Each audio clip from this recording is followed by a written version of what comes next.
আরে দাঁড়া তেল চাটা দাঁড়া শালা তেল চাটা পাইছি এবার দাঁড়া তোর কি করে শালা তেল চাটা রে কি করলাম রে আমার তো ভাতটা সব নষ্ট হয়ে গেল আমি খামুনি কি দাঁড়া আমি একটা বুদ্ধি ভাই করি এ ভাতগুলো না আমি আনদেলি আবার নতুন করে ভেজে নমু এ সেই ঘ্রাণ আরে খাইলি মামা এরা আমার দেখ আমি খামু এরা আমার খাবার কিরে সেই স্বাদ মামা সেই স্বাদ কিন্তু মাথা ঘুরে পড়ে গেলে কিরে দোস্ত ওট ওট তোর কি হচ্ছে দোস্ত ওট ওট তোর হাসপাতাল নিয়ে যাবো দাঁড়া তোর কিছু হবি না আমি আসি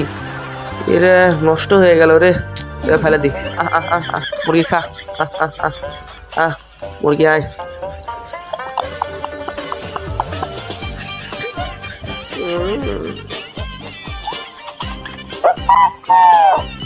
রে মুরগিরও অবস্থা খাইল গেল রে মুরগি তুই মরিস না আমার সবচেয়ে প্রিয় মুরগি আসছিল তুই রে